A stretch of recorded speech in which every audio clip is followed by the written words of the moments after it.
Ipinakilala ang susunod na manlalaro na representative ng mga tao. Ito si Tesla na isang henyo na nakadiskubre ng Tesla coil at ng kuryente na alternating current. Sinabi nitong hindi magical ang mga inventions kundi ay dulot ito ng science. Tinawag ni Brunhilde ang kapatid na si Gundal na siyang magiging armas ni Tesla. Lumabas ito sa likod nila na kaagad namang nilapitan ni Tesla at sinipat. Nagtanong ang lalaki kung handa na itong ibigay ang sarili sa kanya. Kaya nagulat si Gol. At handa na daw si Gundal na hinawakan pa ang kamay ng lalaki. Kaya agad silang nag-merge kaya nagkuryente-kuryente ang paligid at naging divine treasure ang babae na naging mechanical outfit ni Tesla na nabalutan ng advanced tech armor.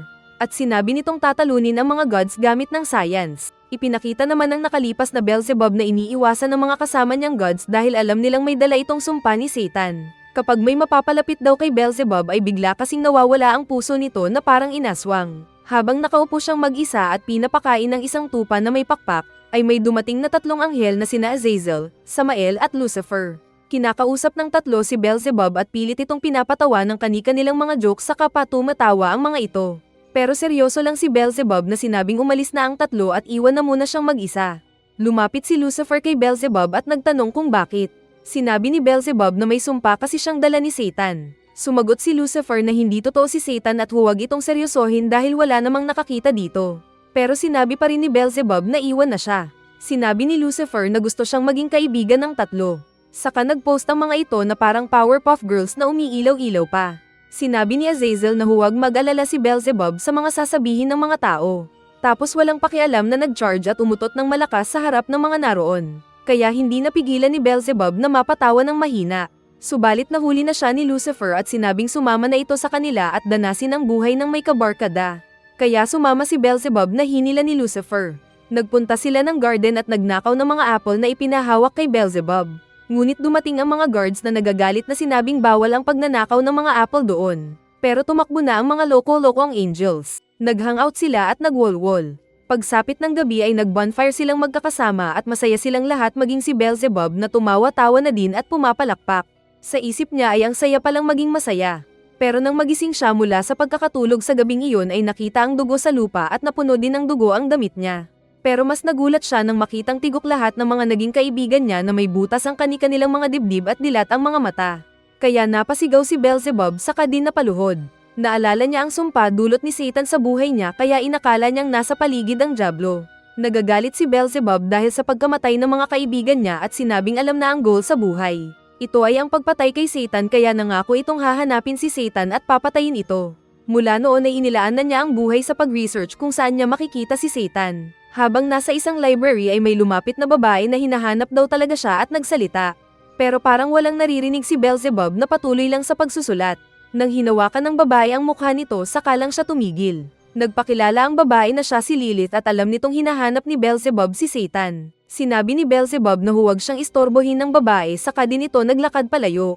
Pero natigil siya nang sabihin ng babae na kaibigan nito si Lucifer. Sinabi ng babae na kung talagang kaibigan ni Lucifer si Beelzebub ay hayaan itong samahan siya at mag-observe sa gagawin ng lalaki at tutulungan pa niya ito. Sinabi pa ng babae na hindi daw ito pakiusap, kundi ito ay isang utos sabay turo sa mukha ni Beelzebub. Kaya napangiti na lang si Beelzebub at sinabing kaibigan nga ito ni Lucifer dahil pareho sila ng ugali. Mula noon ay nagsama ang dalawa para mahanap ang pinagtataguan ni Satan. Naglakbay-lakbay pa sila sa iba't ibang bahagi ng Helheim, mundo at ng kalangitan. At dahil doon ay napalapit ang loob nila sa isa't isa. Pero ang problema ay hindi pa rin nila nahanapan kung nasaan si Satan kaya naiinis si Beelzebub na tinanong kung nasaan si Satan. Nakatulog siya at biglang namatay ang kandila. Tapos biglang lumabas sa likod niya ang dyablo na hawak-hawak ang tatlong kaibigan. At ginawang stress balls ang tatlo na piniga at lumabas ang kanilang mga dugo. Sinabi pa ni Satan na love is hate daw saka din napasigaw si Beelzebub saka din nagising mula sa bangungot. Nilapitan at niyakap siya ni Lilith at kinumfort. Naiiyak si Beelzebub at naalala ang mga kaibigan at sinabing sana ay hindi na lang siya tinawag ng mga ito para hindi sila napahamak. Kaya ipinaliwanag ni Lilith na hindi daw kasi gusto ni Lucifer at ng mga kasama na may nakikitang mga imo na tulad ni Beelzebub. Dahil ang totoo ay alam nito ang pakiramdam na iyon kaya ayaw niyang maranasan ni Beelzebub. Naiiyak din na niyakap ni Lilith si Beelzebub. Sinabi ng lalaki na hindi hahayaan na may masamang mangyari kay Lilith. Kaya masaya naman ang babae. Pero biglang nag-shutdown si Beelzebub. At pagmulat niya ng mata ay nakitang duguan ng pader. Saka din nanlaki ang mata dahil nakapasok na ang kamay niya sa dibdib ng babae na tagos hanggang likod. Hinawakan ni Lilith ang mukha ni Beelzebub na masaya dahil nakabalik ito. Ipinakita ang tunay na nangyari na kapag nakakaramdam ng saya at nilalabasan na si Beelzebub ay naa-activate ang pagkahayop nito. At siya din ang pumatay kina Samael, Azazel, at ni Lucifer na hindi nakailag sa matulis na kamay ni Beelzebub. Nanginig si Beelzebub sa nalaman na katotohanan na siya din pala si Satan. Naging duguan ang kamay niya pero agad na hinawakan ng natamba na Lilith na humihingi ng patawad. Sinabi ni Lilith na pinakamasayang buhay niya ang pakikisama kay Beelzebub. Sinabi ng babae na mahal nito si Beelzebub at pinapatawad ito tulad ng pagpapatawad din sa kanya ni Lucifer. Kaya dapat lang daw na magpatuloy na mabuhay si Beelzebub para sa kanilang lahat. Saka din namatay si Lilith at mas napaiyak pang lalo si Beelzebub na sumigaw ng malakas. Kawawa ang hari ng mga langaw. Balik sa kasalukuyan ay nagsimula ang pangalawang laban. Unang tinawag ni Heimdall ang hari ng mga langaw na kinatatakutan ng mga gods dahil sa curse of Satan na dala nito. Tinawag naman ni Heimdall ang kalaban nitong si Tesla na hindi lumabas sa entrance. Bagkus ay nagkuryente ang paligid kaya napatanong si Heimdall kung bakit papogi ang mga tao sa pag-entrance nila sa laban. Saka din lumabas na parang jet na Tesla para ipakita ang science-produced nitong armor at electric field. Kaya naintriga ang lahat ng mga nakakitang tao. Pagsimula ng laban ay naglakad si Tesla patungo sa kinaroroonan ni Beelzebub at ineksamin ito ng 380 degrees at sinabing hindi niya inexpect na ganun ang itsura ni Beelzebub. Sinabi ni Tesla na magiging legend ang laban nila at magiging parte ng history. Pero sumagot si Beelzebub na hindi ito magiging legend dahil matitigok kaagad si Tesla. Sinabi ni Tesla na kapag nanalo ang mga gods sa Ragnarok ay papatayin nila lahat ng tao at hindi siya makakapayag dahil ang destruction ay kabaliktaran ng creation. Mithiin ng mga tao ang pag-aaral ng mga bagay at pag-imbento kaya sila patungo sa magandang future. Wala daw pakialam si Beelzebub na sinabing simulan na nila ang laban. At sa isang paggalaw ng kanyang baston ay biglang nasira ang lupa, at nagkaroon ng hati ang kanilang paglalabanan na ring nakaagad inilagan ni Tesla. Sinabi ni announcer na magical daw ang pag-atake na iyon pero hindi pumayag si Tesla na sinabing ito ay science. Nagtaka ang mga tao kung ano ang pag-atake na iyon ni Beelzebub.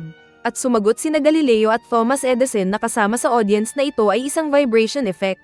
Hindi daw maintindihan ni Ares kung paanong maging armas ang huni dahil lang sa vibration. Kaya kinuha ni Hermes ang isang baso at sumigaw ito sa matinis na tinig kaya nabasag ang baso na kinagulat ni Ares. Umatake si Beelzebub ng kakaibang armas nito at nasagi ang armor ng umatras na Tesla. Pero nasugatan ang armor ni Tesla. Iyon daw ang power ni Beelzebub na tinawag nilang Palmyra. Sinabi ni Hermes na mahirap daw itong mapigilan sabay turo sa matigas na mga muscles ni Ares na sinabing kaya nitong mabasag. Kaya natakot ang baklang god para sa katawan. Dahil sa nalaman na power ni Beelzebub ay napahanga din sina Zeus at Adamas. Sinabi ni Tesla na naintindihan na daw niyang ginamit ni Beelzebub ang principle ng ultrasonic cutting. At alam niyang kung nataman siya kanina ay nahati na sana siya kanina. Nag-alala si Gol para kay Tesla at napatanong kung mananalo kaya ito. At confident naman si Brunhilde na dahil sa pinagsanib na power ng kapatid nila at galing ni Tesla ay makakaya nilang manalo. Nag-charge naman si Tesla at sa isang iglap ay biglang nakalapit kay Beelzebub at sumuntok pero nakailag ng 2 beses ang hari ng mga langaw. Sumuntok pa si Tesla na iniwasan ulit ni Beelzebub. Ito daw ang plasma pulse punch ni Tesla, pero tunog baduy daw ito ayon sa ibang mga legendary na mga scientist. Sinabi ni Tesla na kung hindi masasagi si Beelzebub ay walang silbi ang power. Muli siyang umatake ng malakas na suntok na iniwasan ulit ng kalaban. Mas bumilis ang pag-atake ni Tesla at sinuntok ang mukha ni Beelzebub kaya nagkausok sa ring. Pero may ginamit na depensa si Beelzebub na inakala ni Tesla na invisible wall kaya ayos lang si Beelzebub. Sinabi ni Beelzebub na nabuburyong na siya. Saka inilabas ang mas malakas na power ng hari ng mga langaw. Sinabayan naman ito ni Tesla ng pinag-charge nitong mechanical gear kaya nagkasalubong ang kanilang enerhiya. Pero dahil sa ginamit ni Beelzebub na mas malakas na power ay parang nadaganan ng pader si Tesla na nasaktan at napaluhod sa sahig. Kaya sinabi ni Beelzebub na alam nitong mahina talaga si Tesla. Ipinaliwanag ni Brunhilde kay Gol na kapag hawak ni Beelzebub ang staff nito sa kanang kamay ay pang-opensa ang armas. Pero kapag hawak ito sa kaliwang kamay ay pang-depensa naman ang gamit nito. At kapag nag-focus lang siya ay mas lumalakas ito. Saka ipinakita ang malawak na parte ng ring na nasira dahil sa pag-atake ni Beelzebub. Imbes na magalit ay naging masaya si Tesla na sinabing kahanga-hanga ang gamit ni Beelzebub na armas. Lumapit siya at sinabing nais itong mahiram dahil isa siyang nerd na scientist. Pero sumagot ang demon na hindi sila magka-level at tatalunin ng tao. Pero sinabi ni Tesla na arrogant si Beelzebub. Huminga ng malalim si Tesla sabay bukas ng kamay at pinakiramdaman ang paligid. Gamit ang Tesla armor ay inilabas nito ang infinite energy na pinalipad sa ere at nagkukuryente pa sa gumawa ng kulungan na gawa sa enerhiya.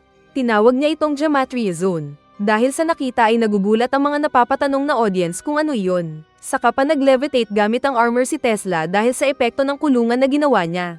Pagkatapos mamatay ni Tesla ay naiwan ng maraming mga imbensyon at principles na nadiskubre niya sa kanyang lifetime. Pero karamihan sa mga ito ay naglaho dahil pinag-agawan ng KGB at FBI ang mga nadiskubre niyang superpower dahil sa science, kasama na ang anti-gravity system. Sinabi ni Brunhilde na kahit hindi nagawa ni Tesla ito noong buhay pa siya, ay nakumpleto na niya ang principle ng paggawa nito sa kanyang isip. At dahil sa power mula kay Gundal ay nagawa ito ni Tesla sa ring na pinaglalabanan nila. Napahanga naman si Beelzebub sa nakita at sinabing bagay yata siyang makulong doon. Umatake si Tesla na mas mabilis pa kaysa kanina na sinuntok si Beelzebub. Nakasangga naman si Beelzebub pero nasugatan ito sa unang pagkakataon. Sinabi ni Hermes kay Aris na hindi ang speed ni Tesla ang nagbago. Parehong tao man o God ay kailangan ng momentum bago maabot ang maximum speed nito. Pero dahil sa energy field na ginawa ni Tesla ay maximum speed agad ang bilis niya. Tinawag ni Tesla ang nalaman niyang prinsipyo na Zero Max. Muling umatake si Tesla na agad ding iniwasan ni Beelzebub pero mas bumilis pa si Tesla na pinaikutan si Beelzebub na hindi nagugulat sa pagbabago ng direksyon ni Tesla. Kaya nasugatan ulit ang mukha ni Beelzebub. Pero nainis si Beelzebub na naghanda ng mas malakas na vibration at sinalubong ng atake si Tesla na umilag. Hindi pa tapos si Beelzebub na sinubukang tusukin si Tesla pero lumipad si Tesla palayo. Saka din kaagad na bumalik at naging parang drill na sinugod ang shield ni Beelzebub na nag-crack kaya nasaktan si Beelzebub na napasokan ng dugo at napaatras. Nagpapasikat si Tesla na nagpapalipat-lipat at sinabing Tesla step ang tawag dito. Kaya nahihiya ulit ang mga nakukornihan na mga kasama niyang scientist. Mabilis pang nag-sidestep si Tesla sa harap ni Beelzebub sabay atake ng suntok na iniwasan ni Beelzebub at babawi sana ng palo. Pero nag-backspin punch si Tesla na kinagulat ni Beelzebub. Akala ni Gol kung panalo na sila pero nakasangga pa rin pala si Beelzebub gamit ng kakaibang depensa. Sinabi ni Adamas na naipakita ng lahat ni Tesla ang sekreto nito kaya anumang oras ay matatalo na siya. Alam din nito ni Zeus pero feeling niya ay may kakaibang magaganap. Galit na si Beelzebub na sinabing hindi siya masasaktan ni Tesla. Pero hindi din pumapayag si Tesla. Sabay sabi na ang hirap kahapon ang nagbibigay lakas ngayon kaya patuloy lang ang mga tao sa paggaling. Muling nag-charge ng electric power ang armor ni Tesla habang hinahamon ng mga gods. Saka biglang nag-teleport si Tesla sa likod ni Beelzebub at saka din umatake. Ipinakita ang Philadelphia experiment na base sa theory na iniwan ni Tesla sa kanyang libro. Isang American destroyer ang nilagyan ng Tesla coil at naglayag sa dagat para pag-aralan ang theory. Nang inactivate nila ang Tesla coil sa gitna ng dagat ay biglang nabalot ito ng kuryente at saka din naglaho ang buong barko na hindi na ma-detect kung saan napunta. Kaya hindi makapaniwala ang nakakitang captain. Tapos bigla itong lumabas sa isa pang parte ng dagat na malapit sa Virginia na ginulat pa ang nananahimik na mangingisda. Nangingisda na nga lang sa dagat, gugulatin pa. Sinabi ng captain na nagsinungaling sila sa publiko at hindi sinabing ang experiment na nalaman nila ay teleportation experiment. Nadiskubre nga nila ito pero ang naging kapalit ay pagkamatay ng maraming mga crew sa mismong destroyer. Kaya sinunog nila ang libro ni Tesla para hindi na mapag-aralan pa. Balik sa arena ay nag-teleport nga sa likod ni Beelzebub si Tesla at sinuntok ang demon na naitapon at natanggal pa ang damit. Naintindihan naman daw ito ni Beelzebub na teleportation. Pero para kay Tesla ay tinawag niya itong Tesla Warp. Kaya nahihiya ang mga katulad niyang scientist dahil sa pangit na pagbibigay niya ng pangalan. Sinabi ni Beelzebub na may tatlong kahinaan ang teknik ni Tesla. Una ay kailangang makapag-charge si Tesla bago ulit makaatake. Pangalawa ay limitado ang destination kung saan makakapag-teleport si Tesla. Napagtanto daw ni Beelzebub na yung mga sidestep at pag-atake na ginawa ni Tesla kanina ay para mailagay sa perfect spot si Beelzebub para sa teleportation technique nito. At pangatlo ay hindi ito only teleport kundi ay parang load ng globe na limitado at may expiration. Kaya napapalakpak si Tesla dahil alam agad ni Beelzebub ang mga ito. Dinagdagan pa ni Tesla ang kahinaan ng teknik nito na magagawa lang niya ito sa loob ng gematria at hindi siya pwedeng lumabas doon. Sinabi lahat ni Tesla ang kahinaan ng armor nito at magagamit na lang niya ito ng 2 beses. Nagtanong si Gol kung anong mangyayari kapag naubos ang 2 beses pang kakayahan ng armor ni Tesla. At sinabi ni Brunhilde na matitigok ang kapatid nila. Sinabi ni Beelzebub na may secret na rason si Tesla kung bakit nito sinasabi ang kahinaan ng armor. Pero sumagot si Tesla na sa mundo ng science ay kasalanan na itago ang nadiskubre dahil ito ang dahilan kung bakit umuunlad ang buong tao sa mundo. Kaya napangiti si Beelzebub na mababaw mag-isip ang mga tao. Pero biglang napasok ng dugo si Beelzebub. Naalala ni Beelzebub na naramdaman ng sakit na iyon noong nasa Helheim siya. Pinasok niya noon ang Helheim at binugbog ang mga tao ni Hades. Nagpunta siya sa trono ni Hades na nagtanong kung anong ginagawa niya doon. May request si Beelzebub na gusto nitong labanan si Hades saka din nito inilabas ang armas sa kamay. Sinabi ni Hades na maraming nilabanan si Beelzebub bago nakarating doon at nasa mahina itong pangangatawan para labanan siya. Pero sinabi ni Beelzebub na handa siya para patayin ni Hades. Tinanggap naman ni Hades ang request ni Beelzebub kaya naglaban silang dalawa. Gamit pa rin ni Hades ang sibat nito na madali lang sinangga-sangga ang pag-atake ni Beelzebub. Saka din ito itinapon sa pader. Sinabi ni Beelzebub na sa wakas ay nakahanap na siya ng malakas na makakapatay sa kanya. Napatawa si Hades na nagtanong kung bakit agresibo si Beelzebub na mamatay.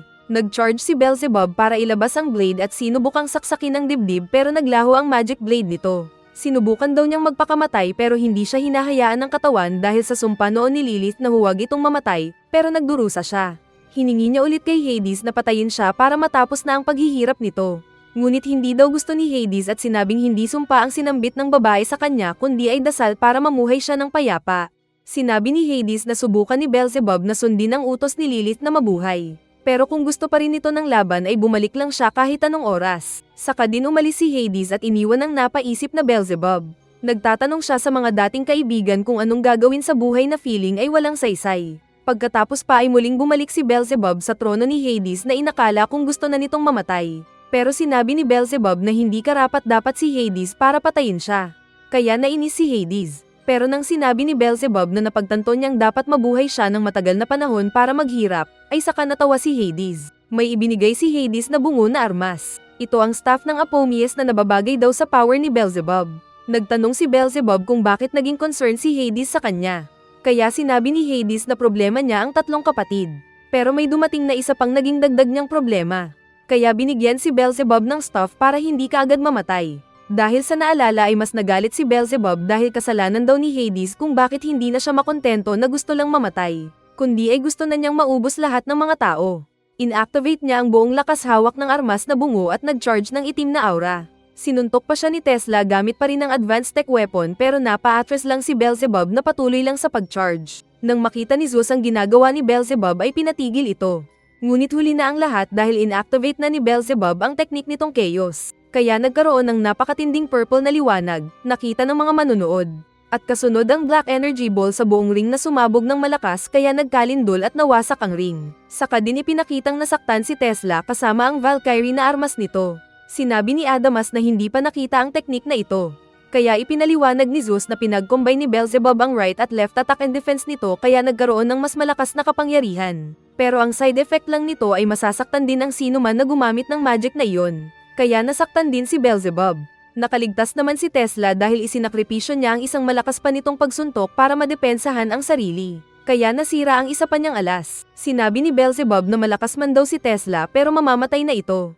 Pero tulad ng dati ay hindi pa rin sumusuko si Tesla. Flashback ulit noong bata pa si Tesla na tinakbuhan ng ina at nagpunta ng kinaroroonan ng idol nitong scientist na kuya. Pinapasok siya ng kuya na isa ding magaling na inventor na pinagpapatulungan ng kanilang village. Ipinakita nito ang plano ng ginawa na windmill na mas malakas ang makina kaysa sa mga naunang ginawa. Nagtanong si Tesla kung bakit ginagawa ito ng kuya. At sumagot si Dane na dahil nakikita niyang masaya ang mga tao sa mga nagagawa niyang imbensyon. Nalungkot lang si Dane dahil hindi sigurado sa resulta ng ginagawang experiment. Kaya sinabi ni Tesla na trial and error ang dahilan kaya nagkakaroon sila ng mas pagkakaintindi sa mga ginagawa. Tulad daw ng mga luto ng kanilang ina na pangit noong una pero naging masarap kalaunan. Kaya nasiyahan si Dane sa kapatid na sinabing welcome na ito sa lab niya. Minsan nang umalis ang mga magulang ng mga bata ay umulan ng malakas. Tapos pinuntahan ni Dane ang windmill na ginawa nila. Dahil matagal bumalik ang kuya ay sinundan ni Tesla si Dane at sa daan ay nakita niyang nataman ng kidlat ang windmill. At doon ay nakita niya si Dane na nataman ng kidlat kasama ng kabayo nito at patay na. Dahil sa pagkamatay ni Dane ay nalungkot ang mga tao at guilty ang nagpagawa ng windmill. Sinabi ni Tesla na buhay pa sa kanya si Dane at itutuloy ang experiments ng kapatid ngunit may naiisip itong iba. Ginawa ni Tesla ang windmill ayon sa blueprint ng kuya. Pero hindi ito gumagana kaya naisip ng mga tao na baka may mali. Hanggang sa nawala sa isip ng mga tao ang imbensyon ni Tesla na nag-move on sa kanilang mga buhay. 6 na taon na nagkulong si Tesla sa lab ng kapatid at pagbalik ng mga tao para tignan ang windmill, ay gumagalaw na ito at iba na ang itsura. Mula pa rin ito sa original na blueprint ng kapatid na pinag-aralan lang niya ng husto. Kaya buhay pa rin si Dane sa kanya. At sinabing maging sa iba pang tao ay buhay din si Dane hanggat ipapasa ang galing sa ibang mga tao. Kaya nag-cheers ang mga tao dahil kay Tesla na malaki ang tiwala sa mga tao para sa kanilang magandang future. Sinabi ni Tesla sa mga tao na hanggat ipinapasa nila ang galing sa isa't isa ay hindi sila maglalaho dahil sila ay iisa. Nagtanong si Tesla kung kaya pa ni Gandalf na magpatuloy. At sumagot ang babae na oo.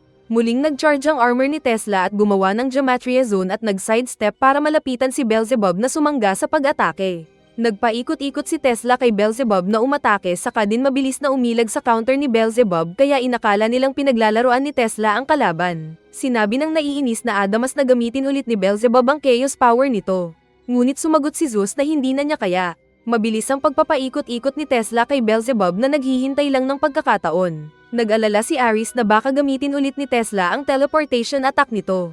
Pero sinabi ni Hermes na strategist si Beelzebub kaya alam na nito kung paano makounter si Tesla doon. Kaya naging confident ulit si Ares. Pero sinabi pa rin ni Hermes na dahil may isa pang Tesla coil shot si Tesla ay hindi pa rin nila alam kung sino ang mananalo. Patuloy sa paglalaban sina Tesla at Beelzebub na sabay sa paghampas ng kanilang mga armas. Umatras si Tesla pero nabangga niya ang bato na naikalat dahil nasira na ang smooth na ring. Kaya sinabi nitong may chance of improvement pa rin talaga sa mga ginagawa niya. Pero alam din ni Tesla na nasisira na ang katawan ni Beelzebub dahil sa labis na paggamit nito ng vibration power. Subalit wala daw pakialam si Beelzebub basta mapatay nito si Tesla saka ulit umatake ng nakakamatay nitong staff na inilag-ilagan pa rin ni Tesla. Dahil sa pressure ay naglalabasan ng dugo ni Beelzebub at naramdaman ng presensya ni Lilith sa katawan niya. Pero nang sinabi ni Beelzebub na hindi niya sinasayang ang buhay para doon ay biglang naging mas malakas ang katawan ni Beelzebub na pinag-vibrate ang vibration power kaya mas lumakas ang pag-atake nito. Hindi na nakaiwas si Tesla na nataman ng direct hit kaya nasira din ang ginawa niyang kulungan. Saka din ipinakitang nawalan ng kuryente ang armor ni Tesla na mukhang nanghina na. Dahil dito ay naisip na ng mga tao na matatalo sila.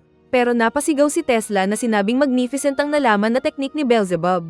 Sinabi nitong hindi siya nagkamali na malaki ang mapapakinabangan ng mga tao sa laban nilang iyon ni Beelzebub. Kaya napatawa ang mga tao dahil hindi pa pala sumusuko ang kanilang pambato. At nagsaya ang mga nerd na nakakaintindi kung paano maging nerd. Naghanda sina Tesla at Gandalf na nagkatinginan. Saka muling nagkakuryente ang armor ni Tesla na muling umikot-ikot ang makina na nagliwanag.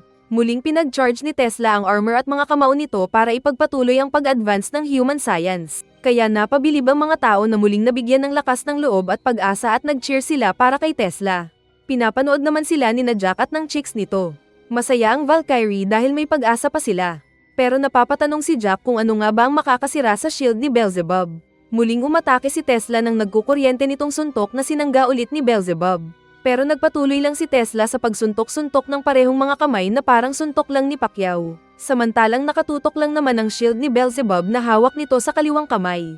Masyadong mabilis ang pagsuntok ni Tesla na hindi makita ang mga warriors na spectators. At maging si Beelzebub ay nahihirapan din sa pagdepensa na kumakapit lang din. Sinabi ni Adamas na kapag naubos ang power ni Tesla ay lagot ito kalaunan kay Beelzebub. Ngunit sinabi ni Zeus na kahit ang hari ng mga langaw ay nauubusan din ng lakas lalo na kung walang tae sa paligid na aamuyin nito. Patuloy lang ang walang tigil na pagsuntok ni Tesla na parang griller na gustong mahagip si Beelzebub.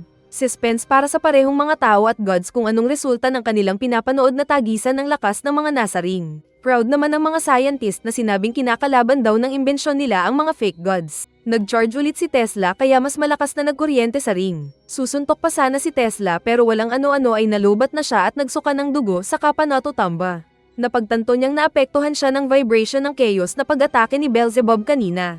Kaya mas naging excited pa rin siya dahil sa laban nilang iyon na itinuloy ang pagsuntok.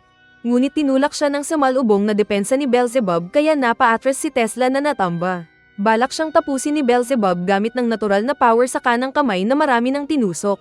Pero nagbuwelo si Tesla na itinulak ang sarili mula sa lupa at pinalakas pa ng booster para gawin ang plano.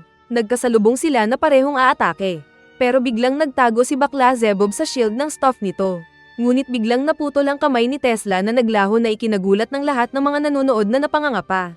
Maging si Beelzebub ay nagtaka, habang susuntok ulit si Tesla gamit ng isa pang kamay. Biglang lumabas ang naputol na kamay ni Tesla sa likod ni Beelzebub na pinag-teleport nito kaya naipit si Beelzebub sa sabay na suntok ni Tesla. Nataman ng kamay ni Beelzebub na may staff na nasaktan at nahulog pareho ang putol na kamay at staff. Ngunit nailagan ni Beelzebub ang left punch ni Tesla at sinuntok ang scientist sa dibdib. Nasira ang armor ni Tesla dahil sa power ni Beelzebub saka tumagos pa sa likod ng tao ang pagsaksak niya. Kaya namatay ang Tesla armor ni Tesla na nanghina. Napahawak sa ulo si Tesla na sinabing maganda ang naisip nitong strategy pero mas magaling si Beelzebub sa kanya. Sinabi ni Beelzebub na henyo si Tesla kaya alam niyang hindi sapat ang lakas lang sa gusto nitong laban kaya siya natalo. Tinanggal ni Beelzebub ang kamay sa dibdib ni Tesla saka din tahimik na umalis. Samantalang tumayo si Tesla sa harap ng mga tao at sinabing huwag malungkot ang mga tao dahil sa laban na iyon ay mas marami silang nalaman. Unti-unting nagka-crack si Tesla na nagliliwanag at naglalaho. Kaya naiiyak ang mga tao lalo na ang kuya niya. Tapos lumabas si Gundal na tinulungan siya.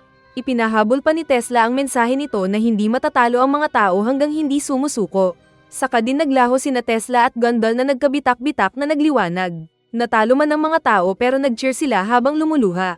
Kasabay na nag-announce si Heimdall na nanalo ang mga gods. Naglakad si Beelzebub paalis ng ring habang nag-cheers naman ang mga gods para sa kanilang panalo. Sa isip nito ay parang pareho lang silang mga fake gods sa mga tao. Ang galing ng pincer attack technique ni Tesla. Siguro kung may training siya ng martial arts ay mas accurate ang pagsuntok niya kay Beelzebub. Nag-usap sina Aris at Hermes tungkol sa katatapos na laban ni Beelzebub at Tesla at hindi daw maintindihan ni Aris ang huling pag-atake ni Tesla. Nakakahiya daw na siya ang God of War pero hindi ito alam. Sinabi ni Hermes na mahirap talagang ma-predict ang pincer attack ni Tesla na isinakripisyo pa nito ang isang kamay para sa move na iyon. Sa kanila napagtanto na yung sunod-sunod na suntok ni Tesla ay delaying tactics lang para maisakatuparan niya ang plano. Kaya napawaw si Aris. Dumating si Zeus na sinabing maging siya ay hindi inasahan ng pogi na double punch ni Tesla pero mabuti na lang at si Beelzebub ang nasa laban na iyon. Hindi pa rin makamove on ang mga genius na tao dahil sa ginawa ni Tesla. Sinabi ni Einstein na dahil nakita ni Tesla ang determinasyon ni Beelzebub na manalo kahit nasisira ang katawan, ay na-inspired siyang tularan ito kaya ginawa ang double plasma punch cross kapalit ng sariling kamay. Napapaiyak si Edison dahil kahit namamatay na si Tesla ay ini-inspire silang magpatuloy. Kaya nag-speech din ito at sinabi sa mga kasama na magpatuloy sila para sa hinaharap. Naiiyak naman si Gold dahil namatay na naman ang kapatid nilang si Gundal. Pero paglingon niya ay umalis na pala si Brunhilde. Nagpunta si Brunhilde sa isang kwarto kung saan nakita doon ang hologram ng mga namatay na warrior fighters na sumali sa Ragnarok tournament. Saka siya naiiyak dahil sa sakripisyo ng mga ito. Biglang nagsalita si Buddha na naroon lang pala na kumakain ng lollipop at nagtanong kung bakit palaging naiiyak si Brunhilde kapag nakikita niya. Sinabi ni Brunhilde na nawala si Buddha sa hospital na tumakas tapos biglang pumasok sa kwarto niya na hindi nagpaalam. Paglingon niya ay wala na si Buddha sa sofa at katabi na niya ito. Nagtanong ang lalaki kung pwedeng magtanong. At sumagot ng pwede si Brunhilde. Nang magtanong si Buddha kung may connection si Siegfried na ex ni Brunhilde sa Ragnarok, ay biglang tumayo ang buhok ng babae at nawalan ng focus sa pagbuhos ng tubig. Hindi naniniwala si Buddha tapos paglingon ni Brunhilde ay kakaiba ang mukha nito na sinabing hindi niya ex si Siegfried. Kaya napanganga si Buddha na nahulog ang candy habang lumabas naman ang babae. Samantala ay ipinakita ang Tartarus na nasa ilalim ng Helheim. Nakakulong doon ang mga pinaka-dangerous na halimaw sa Helheim. Dalawang guards ang nag-uusap tungkol sa balita na naging tabla ang laban ng mga tao at gods na 4-4. Kaya nakisabat ang isang long-hair na blondie na nagtanong sa mga guard kung ano pang balita. Nagtanong ang isang guard kung kanino pumapanig ang preso dahil half-half naman siyang tao at god. Kaya hindi ito masagot ng preso dahil half-half nga siya. Inawat ng kasamang guard ang isa pang guard na ipinaalalang bawal kausapin ito. Kaya naalala ito ng dalawa na agad umalis. Si Siegfried daw ang lalaki na ito at alam nitong nagtatrabaho ng labis si Brunhilde. Pero huwag daw niyang sobrahan dahil delikado kapag nagkaganon. Paano ba yan mga lods? Mahaba na itong ating video kaya kung gusto mo ng katuloy ay mag-like ulit kayo sa ating video at mag-comment dahil dito natin ibinabase kung patok ba itong anime sa inyong manonood o hindi. Maraming salamat po sa inyong lahat.